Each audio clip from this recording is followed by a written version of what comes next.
LB నగర్లో అశ్వత్థామరెడ్డి ఆధ్వర్యంలో నిర్వహించిన ఆర్టీసీ మజ్దూర్ తెలంగాణ యూనియన్ సర్వసభ్య సమావేశంలో ప్రొఫెసర్ కోదండరాం ముఖ్య అతిథిగా పాల్గొన్నారు. ఈ సందర్భంగా కోదండరాం మాట్లాడుతూ మనకు రక్షణ కవచమే యూనియన్ అని, యూనియన్ లేకుండా కార్మికులు బతకలేరు, ఉండలేరన్నారు. వెల్ఫేర్ కమిటీ రద్దు యూనియన్కు పునరుద్ధరణ చేయాలని ఏకగ్రీవ తీర్మానం చేశారన్నారు.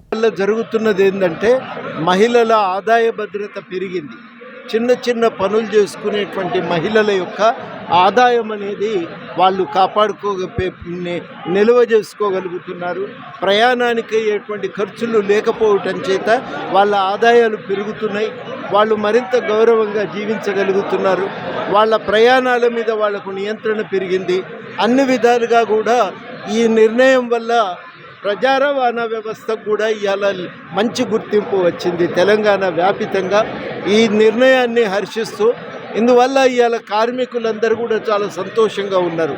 ఆర్టీసీ కార్మికులు వాళ్ళు ఏమంటున్నారంటే మా పాత్ర పెరిగింది ఇవాళ సమాజంలో అని సంతోషపడుతున్నారు. కాకపోతే ఇంత కీలక పాత్ర నిర్వహిస్తున్న మాకు గత ప్రభుత్వం, గత పాలకుల హయాంలో, బీఆర్ఎస్ హయాంలో రావాల్సినటువంటి ఆర్థిక భద్రతను, ఆర్థిక ప్రయోజనాలను మేము సంపూర్ణంగా కోల్పోయినాం. డిఏలు రాలేదు, వేతన సవరణ జరగలేదు, 2 వేతన సవరణలు పెండింగ్లో ఉన్నాయి. అవిట్లో కొంతైనా ప్రభుత్వం తీర్చగలిగితే మేము ఇంకింత ఉత్సాహంతో పనిచేస్తామనే ఆలోచనతో ఉన్నారు. ఈ విషయాన్ని ప్రభుత్వం దృష్టికి తప్పకుండా తీసుకెళ్తాం. వాళ్లకు న్యాయాన్ని చేకూర్చే ప్రయత్నం చేస్తాం. అదేవిధంగా వాళ్ళు అడిగేది ఏంటంటే గత ప్రభుత్వం కార్మికులకు యూనియన్ లేకుండా చేసింది. వాస్తవానికి కార్మికులకు ప్రాణవాయువు యూనియన్. అది లేకపోతే ఆత్మగౌరవంతో జీవించటం అనేది సాధ్యం కానే కాదు. ఆ యూనియన్ను రద్దు చేసి వెల్ఫేర్ కమిటీలను వేశారు. ఆ వెల్ఫేర్ కమిటీలు మా హక్కులను కాపాడలేవు. వాటిని రద్దు చేయాలి, యూనియన్ను పునరుద్ధరించాలి. కార్మికులకున్న ఈ 2 కీలకమైన డిమాండ్లను కనుక పరిపూర్తి చేయగలిగితే ఇవాళ ప్రభుత్వం ఎంచుకున్న మహిళలకు ఉచిత ప్రయాణం అనేది మరింత సమర్థవంతంగా ముందుకు సాగుతుంది. ఈ ప్రభుత్వానికి మంచి పేరు వస్తుంది. కాబట్టి కార్మికుల యొక్క డిమాండ్లను కూడా పరిగణలోనికి తీసుకొని పరిష్కరించాలని ఈ సందర్భంగా వేడుకుంటున్నాం. మేము కూడా మా వంతు ప్రయత్నం చేస్తామని కార్మికులకు హామీ ఇస్తున్నాం.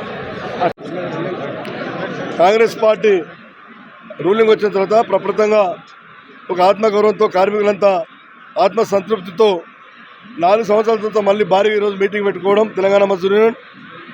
మరి ఈరోజు ఏకగ్రీవంగా నన్ను మళ్ళీ ప్రధాన కార్యదర్శిగా ఎన్నుకోవడం కోదండరాం గారి సమక్షంలో కార్మికులందరికీ ధన్యవాదాలు తెలుపుతున్నా. ఖచ్చితంగా కార్మికుల పక్షాలు నిలబడి మరి గత ప్రభుత్వం ఆర్టీసీ కార్మికులను వాడుకొని ఆర్టీసీని నిర్వీర్యం చేసింది.